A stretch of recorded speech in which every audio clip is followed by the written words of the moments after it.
about why am I offering advice? Is it to show off? Is it to show the other person how much knowledge I have? Is it to show the other person how practicing I am? All of these reasons are invalid when it comes to Naseeha. You could still give advice in the English sense of the word, but like I said, built within the Arabic terminology is you have to be genuine and sincere in order for it to count as Naseeha. Naseeha. Now, having said that, our Prophet Muhammad, sallallahu alaihi wasallam, he mentions a very fundamental and foundational narration, a very famous and often quoted hadith. It's one of these hadith that actually are memorized by students of knowledge. We had a book that I remember once we got through the process of studying the classical Arabic language and breaking down the language grammatically, all these sort of things. We actually had to memorize a book of 256 ahadith, and we were tested on it at the end of the year.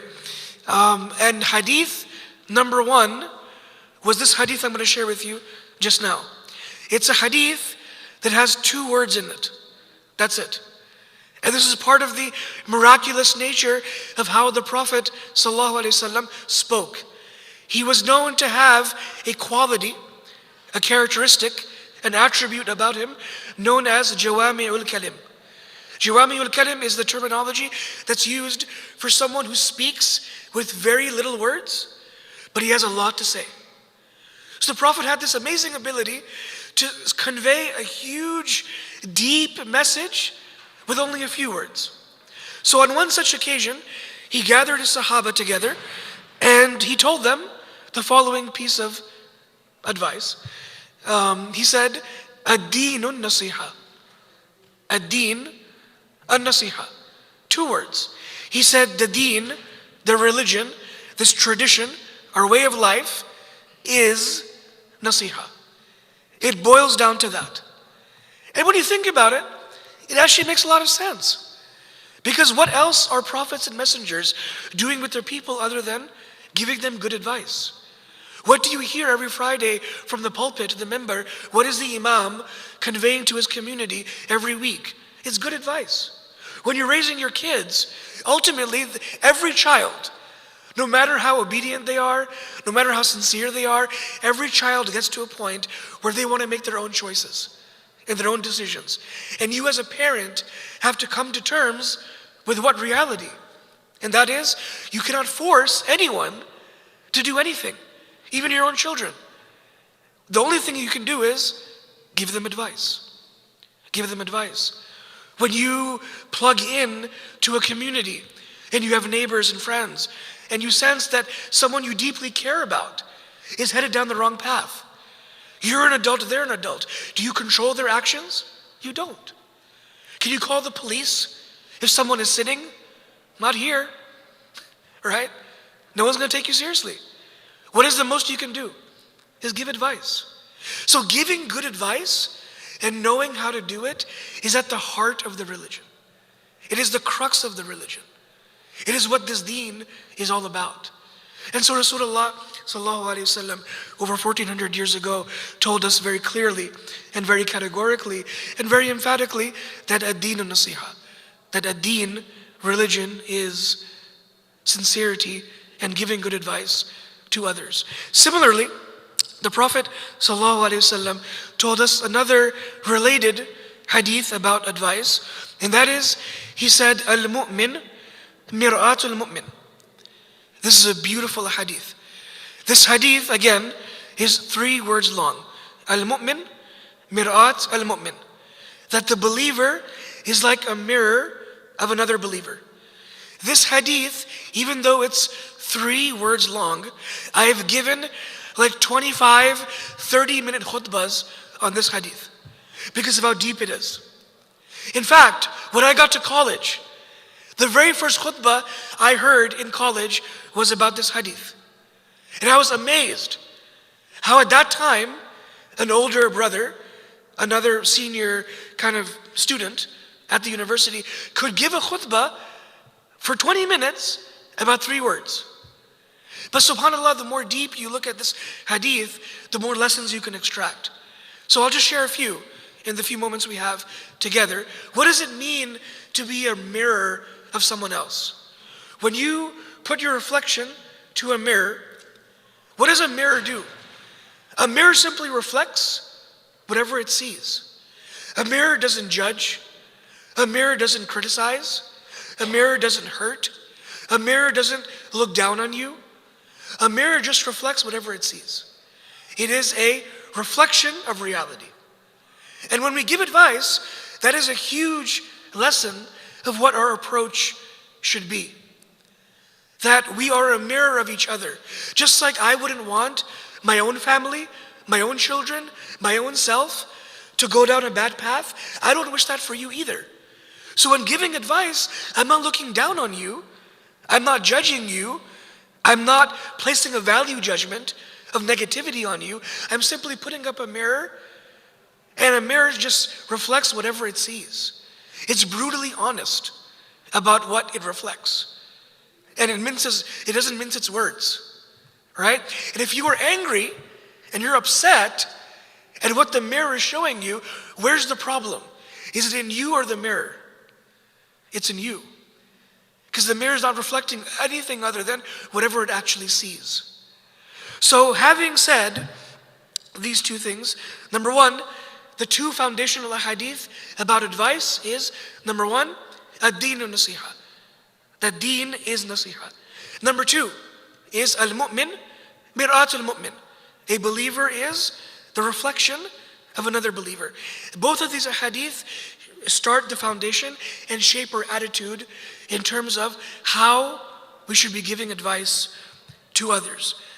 In the time we have remaining, I wanted to shift focus and talk about two things and end with some examples from the era of the Sahaba, the companions of Rasulullah sallallahu alaihi wasallam, about how they gave advice to each other. So the first thing I want to do is talk about preconditions to giving advice. What are some things that need to be in place before we even think about advising other people? So this is a short list that our teachers, our scholars, both classical and contemporary, have sort of talked about. These are attributes that one needs to have before even considering advising somebody else. So the first one that they talk about is being someone who is Naseeha, someone who is sincerely concerned for the well-being of the person that you are advising. Now, what does that mean? That means that you cannot have any ulterior motives for giving your advice. And this is one of the hardest things to swallow, especially as parents. Because as parents of like teenagers or beyond, what you will notice is there does come a time, no matter how sincere and how heartfelt and how genuine your advice is to your own children, sometimes you know what happens? Your child hears the same exact thing from a friend and they'll think it's the best advice in the world. It happens to me all the time. I have conversations with my friends and I come home and I'm like, oh mama, you know what Ahmed said? Me and him talked for hours about like, we need to get up early and start our day early and have a schedule and go to the gym and study in the morning. There's so much barakah in the morning. And my mom would look at me and like, really? Ahmed said this. You and Ahmed talked about this, huh? For years, what have I been telling you? Get up early, have a schedule, study in the morning, there's more barakah in the morning, and you don't care. But now that Ahmed said it, it's like the most amazing advice in the world. How many times does this happen? Literally, your own child comes to you and says, oh, Mufti Menk said in a YouTube lecture, or so-and-so scholar said that we should read the Quran every day. I'm going to start doing that. I was like, really? Having a daily regimen of Quran? I wonder who else has been telling you this for 20 years. But you don't care, right? So, but this is actually scientifically proven. This is known as the fresh face phenomenon.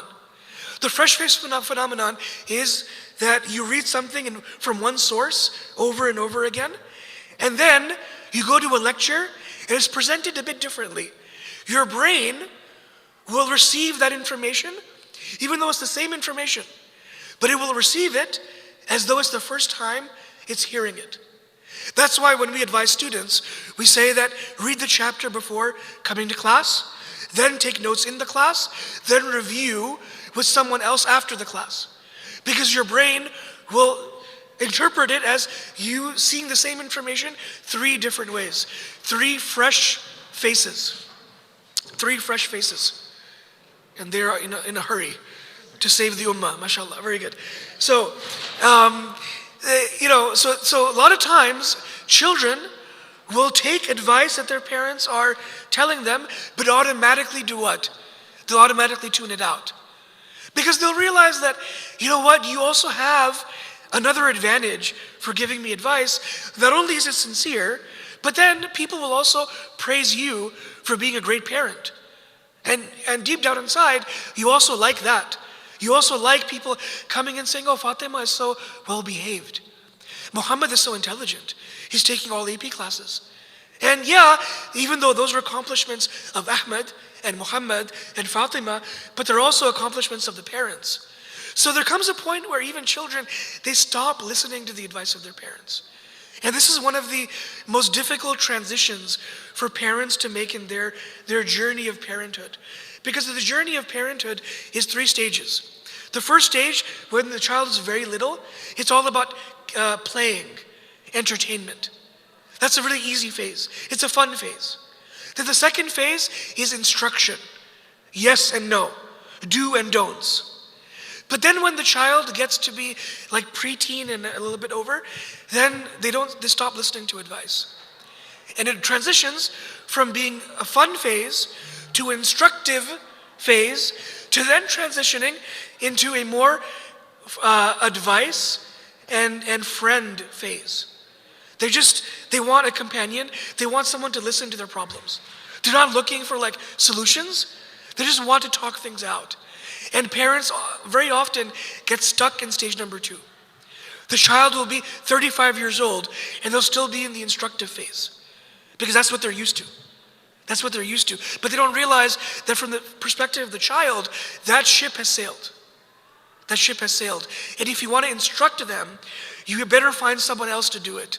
Someone who's more their peer, right? And we'll talk more about like who are best suited to advise which kinds of people. But number 1 is complete, genuine sincerity. That's why children listen to their peers often more than their own parents, because peers have nothing to gain from giving advice. They're just like, look, we're both in the same boat, we're both in the same age, and here's what I'm noticing about you. You're heading down the wrong path. You should make a U-turn. And they'll listen. The same advice given from parents, the kids will be like, stop bothering me. Okay, I'll talk about it later. You always nag me. And it's not because the advice is different. It's because the source is 2 different sources. So number 1, the person should be sincere for the well-being of the person to the point where they have no other vested interest in advising them. Of course, can you still advise your children if you're a parent? Of course you can. And any genuine parent would, right? But we're talking about what increases the likelihood of someone following advice. If you want your child, especially if they're older, to follow advice, then it's more strategic to have someone of their level advise them. So number 1 is being Naseeha. Number 2, the second precondition that should be in place before giving advice to others is someone should be what is known as mutajarrab in what they're talking about. Mutajarrab means being seasoned or being experienced in the topic. Being seasoned or being experienced in the topic. So in the same way that I can't advise LeBron James on his basketball skills, the same way, if you haven't been through an experience, if you try to advise someone on that experience, they're not going to listen. They're not going to listen. And subhanAllah, one of the really cool parts about my job, even though I serve as an imam, but my masjid, The name of it was mentioned earlier. But one thing you may not know about this mosque, I serve as an imam like 4 minutes away from here. It's right off the campus of UT, University of Texas at Austin. So my mosque is like walking distance from the UT campus. So 99% of my congregation are university students. That is who I deal with, by and large. By the way, I'm at UT Austin. The mascot is the Longhorns. So one of our biggest rivals is Texas A&M. They're the Aggies. Yeah, so we are rivals of each other. This is a very rare moment where you will see a Texas A&M. That's why we're separate. Yeah, exactly. Right, a student from A&M sitting with a Longhorn, Texas. But inshallah, it's all love. You know, the ummah is one ummah. So we may Allah forgive him for his sins and his mistakes and guide him to the right path. This is Naseeha, right? We're giving Naseeha to each other.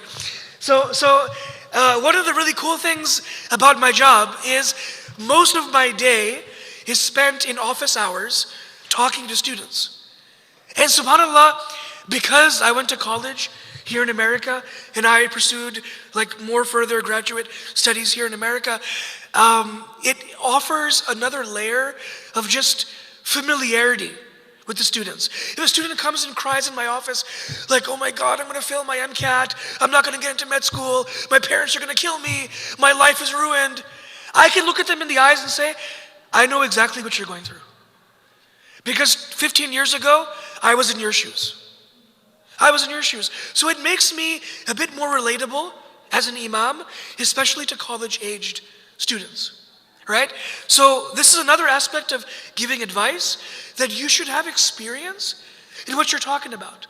If you don't, then the advice will fall on deaf ears. So number 1 was having sincerity for the person. Number 2 is being experienced in what you're advising, mutajarrab.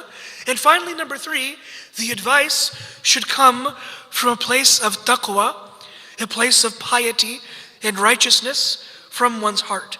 I cannot tell you, especially having the opportunity to serve on a college campus, how many young and bright and well-intentioned students were led astray by people who they thought were giving sincere advice. And I'll tell you, this is years and years of academic research. Plus, I'm sure many of you can also attest to this. Years of anecdotal experience tells you that the biggest factor in the choices you make in life, the decisions you make in life, especially as a young person, they have very little to do with how much knowledge you have in your brain. It has much more to do with what your friends are doing. If your friends are praying salah, you are going to pray salah. Even if it means just to fit in. Just to not be the odd man out. In fact, one of the most common conversations I have with students is they come to my office and they're like, Imam, I don't know what to do. I've been coming to Fajr for the past month and praying Isha in congregation, in Jama'ah, and I'm not missing Dhuhr. And I'm like, okay, what's the problem? Like you're telling me you're praying Fajr, you're praying Isha, you're praying Dhuhr. What is the issue? They say that, I hate to admit this, but before I got to college, I wouldn't pray regularly. I wouldn't pray consistently. But now that I've found the MSA and like-minded Muslim students, and we all go together, I'm only praying because they're praying. Is that bad? And I tell them that so many ibadah started off as riyah. Riyah is showing off for somebody else. So our scholars, our teachers would tell us that so many acts of worship may start off as you just simply doing it because other people are doing it. Other people are doing it, right? You don't want to feel weird. You don't want to be the only person not praying. So you're doing it to show off to others. But then you do it so often and so frequently that it becomes a part and parcel of your daily routine. So that transitions from riyah, from showing off, ostentation, then it transitions into aada. It becomes a habit. It becomes a habit. So whether you have an audience or not, you're still doing it. You're still doing it. Then, what is the only difference between an aada, a habit, and ibadah? It being worship. Like really for Allah. It's only a matter of changing your intention. Changing your intention. Doing it for Allah. Right? Pausing before you do it and saying, I'm doing this for the sake of Allah. That's it. That's the only difference between an aada and an ibadah. That is the meaning of the famous hadith. The Prophet ﷺ tells us a very famous narration, إِنَّمَا الْأَعْمَالُ بِالنِّيَّاتِ, that actions are judged by their intentions. And a niyyah, an intention, does what? تَمْيِيزُ الْعَادَةِ مِنَ الْعِبَادَةِ وَتَمْيِيزُ الْعِبَادَةِ مِنَ الْعَادَةِ. It changes what is an aada, a habit, into an act of worship. It changes an act of worship into a habit. The only difference is, what is your intention? Right? What is your intention? And so, I often advise people that even if your company is the reason why you're praying salah, keep doing it for that reason. One day you'll find that your friends are not around, but you still wake up for Fajr. That is the moment where you've turned your action from riyah to aada. And you're one step away from doing an ibadah. So finally, the third shart or condition of advice is coming from a place of taqwa. If you're not surrounded by people who have taqwa in their lives, then they cannot give you good advice. The two don't go together. You need to be someone of taqwa to give sincere advice to other people. So, having said all this, and by the way, if none of these conditions are in place, can you still give advice? Sure. Just like the Prophet said, Al-hikmatu dhalul mu'min, that wisdom is Allah's property of every believer. Can you get wisdom even from a non-practicing person? Sure. You can get wisdom from like a non-Muslim professor or a motivational speaker or whatever. It's possible. But in this session, what are we talking about? We're talking about maximizing the effect of advice, of naseeha. You see, advice from someone without taqwa is advice, but it's not naseeha. Naseeha, as we established in the introduction, is a very specific act of worship that's done for the sake of Allah. So number one, being nasih, being genuinely concerned for the well-being of others. Number two, being mutajarrab, having experience in what you're talking about. And number three, having taqwa in your heart. These three things maximize naseeha from one person to another. I want to now transition, before concluding, into two very common misconceptions about naseeha. And these are so important. I'm actually going to take the microphone, and I'm getting a bit antsy. So I'm going to start walking a bit, if you all don't mind. I also have to get away from the A&M energy over here. The Aggies, mashallah, have their own kind of thing going on. So anyway, I don't know about you guys, but the lecture gets too long. I get kind of, I need to stretch a bit. So there are two misconceptions about giving advice. When we actually step up to the plate and want to give advice to people, there are two common, very, very common misconceptions that people have when they start this process. And by the way, these misconceptions come from a very genuine place. They come from a sincere place. People mean well, but they don't realize that they're doing a lot more damage than they think. Right? So the first misconception comes from a very famous hadith. It's a narration of the famous companion Abu Sa'id al-Khudri radiyallahu anhu. He narrates in the Sahih of Imam Muslim, authentic hadith, that the Prophet sallallahu alaihi wasallam, he says, "Man ra'a minkum munkaran." Whoever one of you sees something wrong, فَلْيُغَيِّرْهُ بِيَدِهِ. Change it with your hand. فَإِن لَمْ يَسْتَطِعْ. And if you cannot do that, فَبِلِسَانِهِ. Then change it with your tongue. فَإِن لَمْ يَسْتَطِعْ. If you cannot do that, then فَبِقَلْبِهِ. Then know in your heart that it is wrong. It's a very common stated hadith. I'm sure many of you have heard it before in other contexts and other lectures. Most of the time, this hadith is shared with the intention, with the imam or teacher, whoever is sharing this, will share it to motivate people to do whatever little you can. Even if it doesn't make a difference, even if you don't see any change, this hadith teaches us, do whatever you can, no matter what. Is that not right? Most of the time, that is the lesson of the hadith. If you can't change it with your hand, don't mind, just speak out against it. If that doesn't work, then know in your heart it's wrong. And that is the lesson of the hadith. What I wanted to do in the next couple of minutes is share with you perhaps a different perspective on this narration.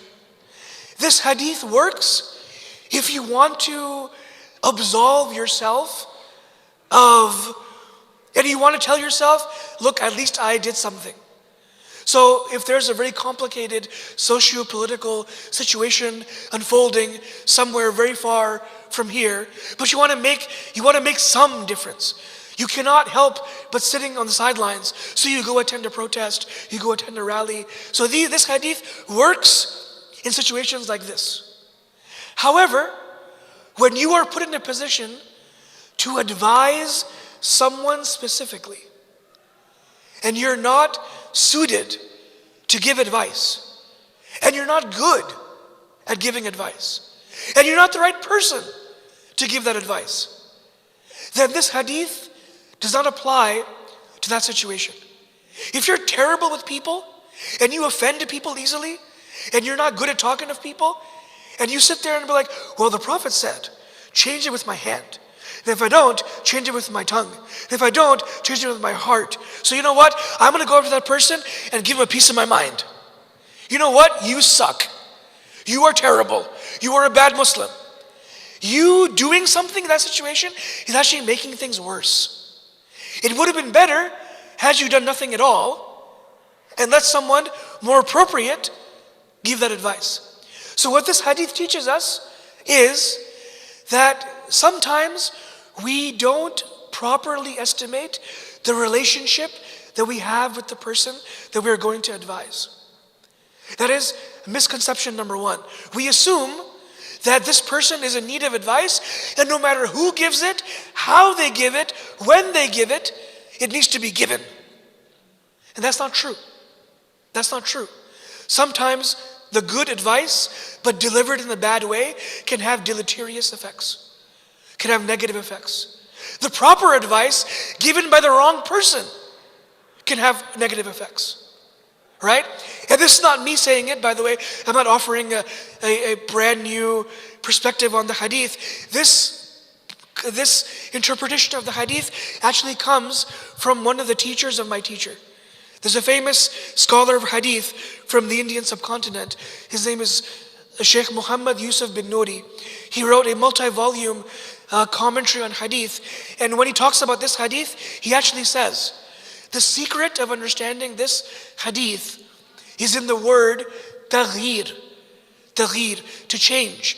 The Prophet said, if you see something wrong, فَلْيُغَيِّرْهُ, change it with your hand. And if you cannot, then change it with your tongue. And if you cannot, then change your attitude about it in your heart. In all three of these things, what are you doing? What's the verb here? To change. To change. So if you're not confident that your relationship between you and the person that you're advising will lead to any change, then maybe you're not the person to give advice. If you're not totally confident that what you have to offer will really change something, then leave it to someone who is closer to the person. Who is closer to the person. So misconception number one is, regardless of your relationship with the person, we jump to give advice. And we shouldn't. We should first assess what is our relationship with the individual. Number two, misconception number two, it also comes from a very sincere place. There's a commonly related narration when people often give advice and they're told that, look, you're a bit harsh with your words.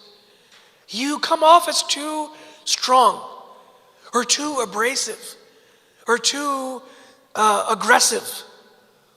And very often, people will say, well, didn't the Prophet say, speak up for the truth?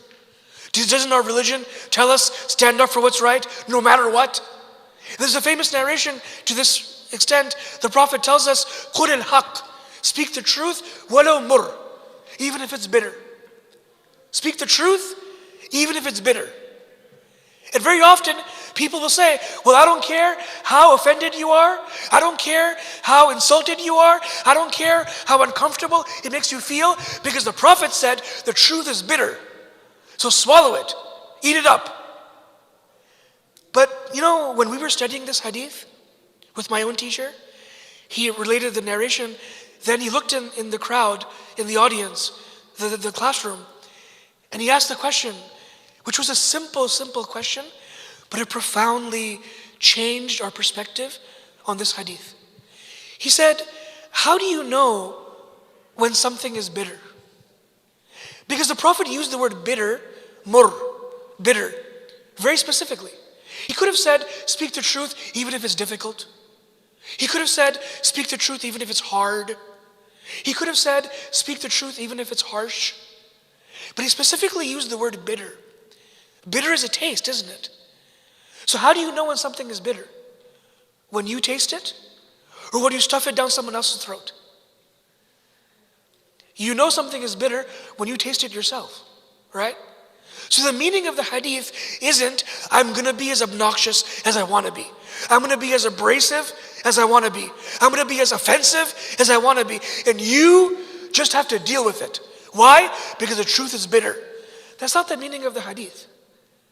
The meaning of the hadith is, speak the truth even if it's bitter to you. Even if you find it bitter, you stand up and speak the truth. It's not so that you force the truth down someone else's throat and you worry about the consequences later. That's not what Naseeha is. That's you being a bully. That's not you giving Naseeha. So, to wrap up, we have talked about two things here. Number one, by way of introduction, we talked about two fundamental ahadith about giving advice. Number one, ad-deenu nasiha. Number two, al-mu'min mir'at al-mu'min. The second part of it was shurut, or preconditions of giving advice, which were, again, number one, to be nasih, to be genuinely concerned for the person you're giving advice to. Number two, to be mutajarrab, to have experience in what you're advising. Number three, to have taqwa when you advise others. And finally, we talked about two misconceptions of giving advice. Number one, realizing the relationship you have with somebody. And number two, we talked about the fact that giving advice can be bitter, but that bitterness is something you have to swallow as the advisor. It's not something you can expect the person you're advising to swallow. That is not the point of that hadith.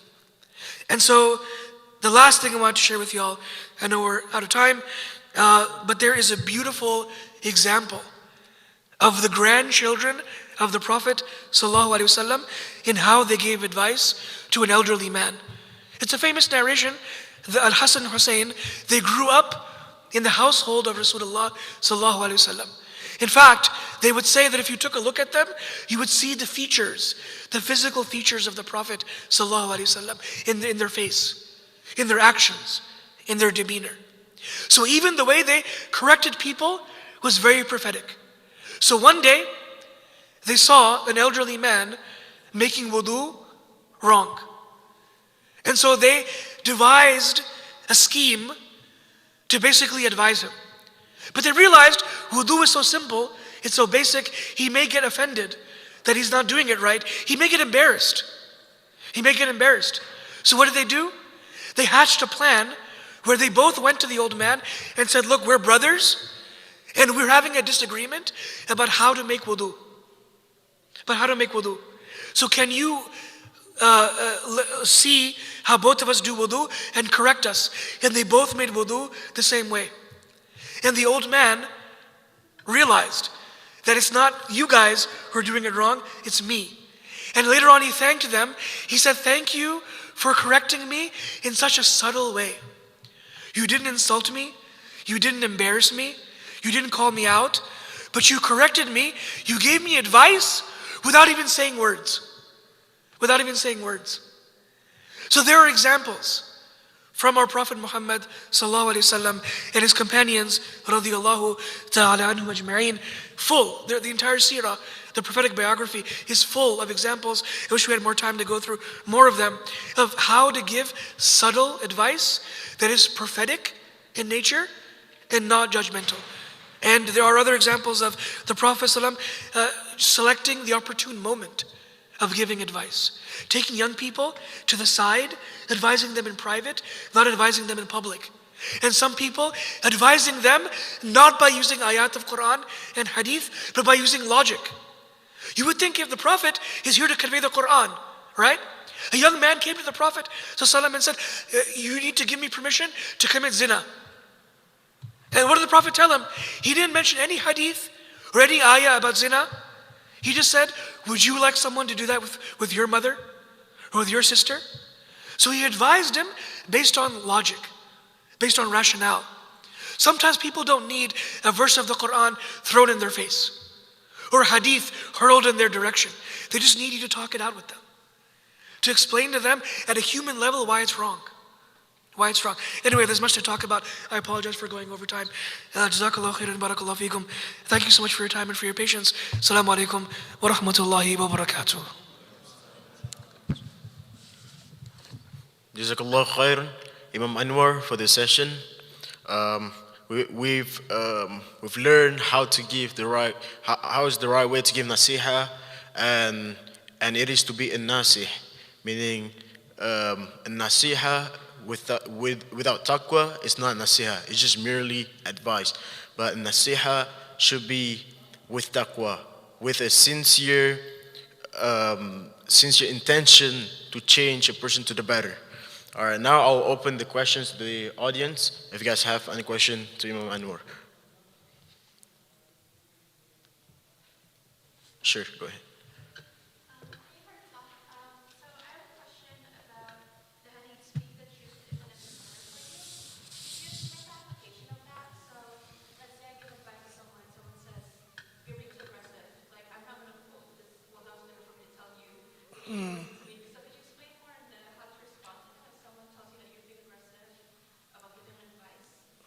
Yeah, I think, yeah, go, please. So it's a wonderful question. The hadith is often quoted, misquoted, to kind of justify bad behavior, right? And I think that it's really on a case-to-case basis. I know cases of people that are just really allergic to receiving advice because they just feel the way that they're doing things is the best way that it can be done and should be done because they've been doing it one way for their entire life. So I think you have to really gauge where is that response coming from. So my first step would be to honestly take a look at myself and ask the question, am I being aggressive or not? And chances are, if you're someone that's giving advice like regularly to people, you probably have other people in your life that you're also giving advice to. And every now and again, and by the way, I do this with my own students, that I kind of like check the temperature of how I'm advising. And I often ask them at the end of an office hour or at the end of a session, the end of like a meeting, like, how do you think, what was your first reaction when I told you what you needed to do? Was I harsh? Was I unreasonable? Was I expecting too much? Right? And if enough people are telling you that, you know what, you're kind of coming off a bit strong, then it might be the case that you're being a bit aggressive. So there may be scope in that situation to kind of reevaluate how you talk to people. However, we live in a time and in a place where we are increasingly finding that people are really allergic to advice. They don't like hearing it. So in a lot of times, they will attack the messenger because they don't like the message, right? So if it's a situation like this, the only thing that you can do is continue giving the advice that you're giving. And the part of it, this that we didn't talk about which was in my notes, but we didn't get a chance to cover it. But one of the strategies that we use to kind of make sure that our advice stays sincere is that at the end of it, that we make genuine dua for the person that we advised. Because the Prophet ﷺ taught us that whoever makes dua for somebody else in their absence, an angel is appointed to that person, and this angel has two tasks. Number one, to say Ameen to the dua that you're making, and number two, to ask Allah for the same thing for yourself. So it kind of puts you in check, that you wouldn't advise someone else about something that you wouldn't also want an angel to make dua for you for as well. So that kind of helps to make sure that you're not on the wrong side of this narration. Speak the truth even if it's bitter. It very well could be that you're offering bitter advice to people. But again, gauging other people's reactions will help you kind of gauge that. And if it is true, then you can kind of, add some sweetness to your words. There are ways of doing it. The Prophet ﷺ was described by a famous Bedouin lady as hulu al-mantiq. He had sweet words.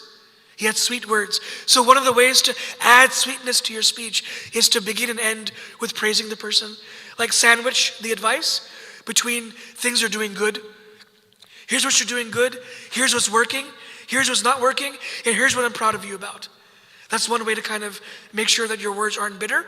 But again, if the person is just saying you're being bitter just to get out of following the advice, there's not much you can do other than make dua for them. Wallahu a'lam bis-sawab. Allah knows best. I would like to add something. I'm thinking about like if a person needs advice, we don't know if they really want advice or not. Yeah. We can just ask them, do you need my advice? Mm. Can I advise you something? Sure. Maybe she's going to say, no, I don't need your advice. I just want to talk about my feelings. Yeah. I just want to talk Beautiful. about what I went through or what I experienced. So Yeah. only they need someone to listen. Yeah. Yeah. Or sometimes they're not ready to get advice. Like, No. I have teenagers. If they're not ready May Allah help you. to listen, they just say, stop lecturing me, and I don't want to listen. That sounds like teenagers. Yeah.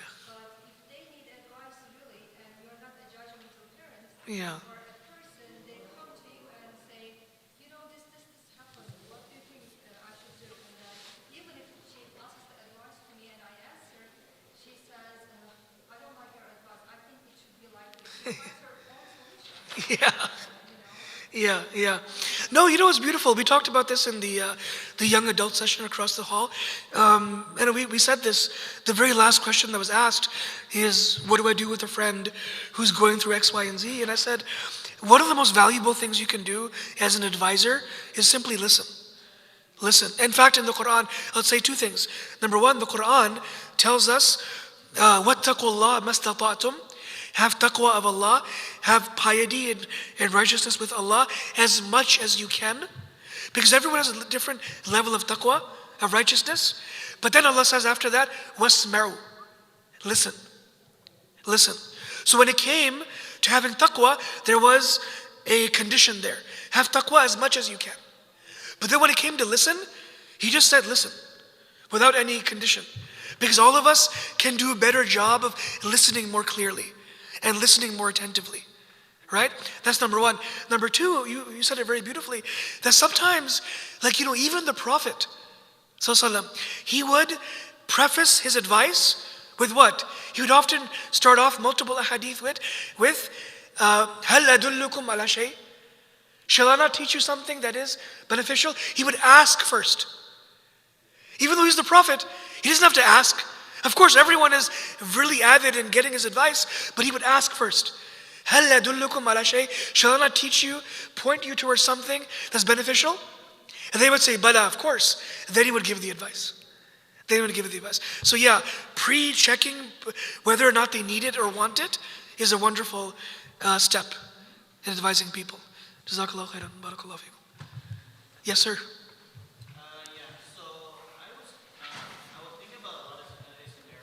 Yeah. Especially within Indonesia, back in my country where I have a best friend. He is kind of shy with his religion, but he's a really smart guy. We like kind of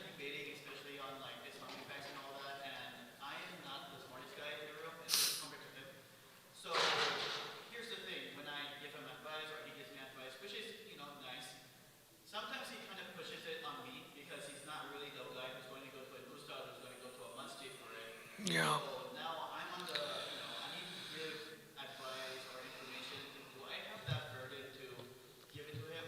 Because if he's not going to talk to me, he's not going to talk to anyone. And in his head, he's going to get, more and more lost if I just let him go. So, Yeah, yeah. So this is a really common kind of scenario that we run into a lot, especially in the field that I'm in.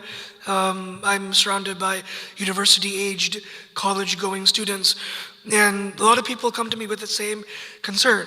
Like I have a roommate or a friend who's a bit shy, they're not really plugged into the community, and I'm their only connection, really, to Islam.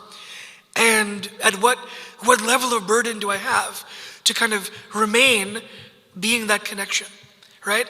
The rule of thumb that our teachers would always sort of give us as students, and their teachers gave them when they were studying, is that our job is to be a light for people. This religion is termed in the Quran as being nur, as being light.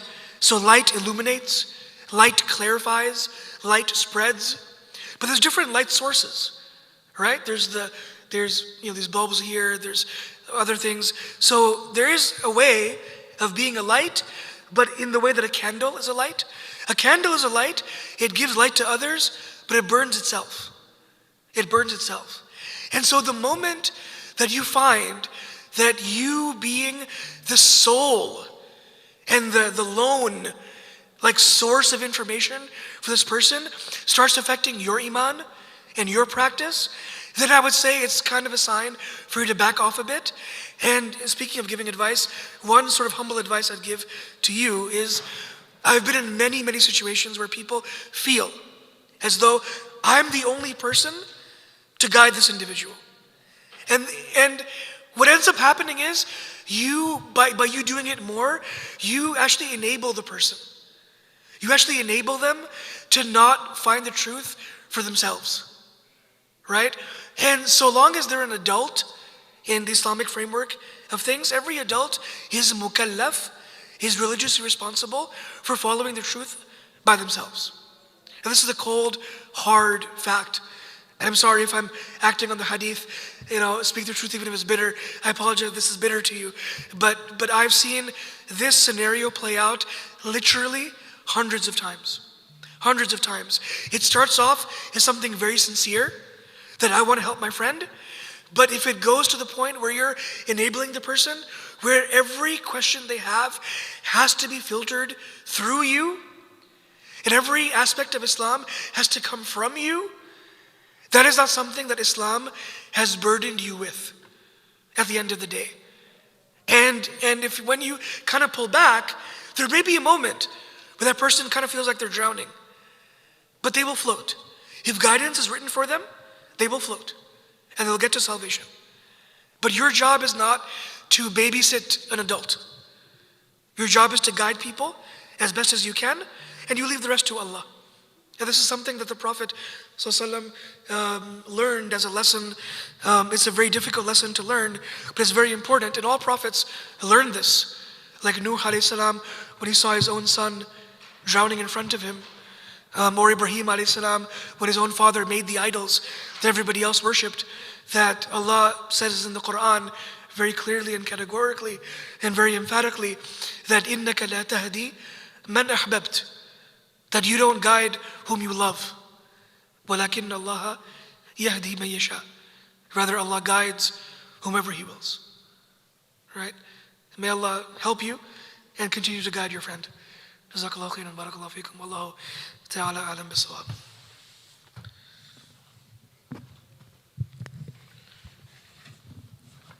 Before I close, I have one last question to Imam Anwer. I think this is a common problem where we say maybe we're not on top of our deen, so we say can I give advice? Can I give Naseeha if I'm not on top of my deen? The insecurity that we feel to give Naseeha. What would you say about that? Yeah. That I actually thought that was going to be one of the first questions. That if we are not people who are 100% practicing the religion, how can we be in a position to advise others? So there's a principle in our faith that if you cannot complete a part of something, don't leave off the rest. So one good example of this is if you overslept for the first prayer of the day, Fajr prayer, does that give you an excuse to skip Dhuhr, Asr, and Maghrib and Isha? No, right? And so it is very possible, it's very, very possible that you are struggling with one aspect of your deen, but then you also see someone who's struggling with another aspect or a very similar aspect of the deen. It may still be valuable to offer some words of encouragement and inspiration to them. And the trick becomes, because shaitan comes and toys with your mind and says, well, if you're not perfect, then who are you to tell somebody else what to do, right? And the fact of the matter is that all of us are human, and our Prophet ﷺ 1400 years ago said that kullu bani adam khata, that every human being makes mistakes. That is a part of the human condition. But making mistakes does not preclude one from giving advice to others. In fact, this is a trick of the shaitan, that he highlights your faults before you try to rectify somebody else. Because he doesn't want that to happen.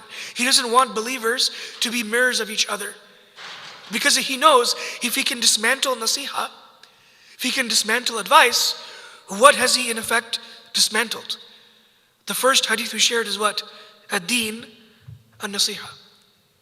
That deen is good advice. So never stop giving advice, even if you're struggling. That's part of the struggle. And I'll share with you something I tell my students, that if you're doing something, if you're giving advice and you yourself struggle with it, you have two options. You have two options. Either you don't give advice. So in other words, in that situation, you're not doing it yourself, nor are you telling others to do it. It's a double negative. Or you can give advice and still continue on the back end to work on your intention and to work on improving your actions and your character. In scenario number one, where you did nothing at all, who won? You or shaitan? Shaitan won. He effectively took something, you had an intention to do something good, and stopped you from doing it. So don't let shaitan win. Don't let shaitan win. Be someone who offers good advice when you can, and in the meantime also work on yourself. The two are not contradictory things. And they don't preclude each other. Wallahu a'lam bissawab. Allah knows best.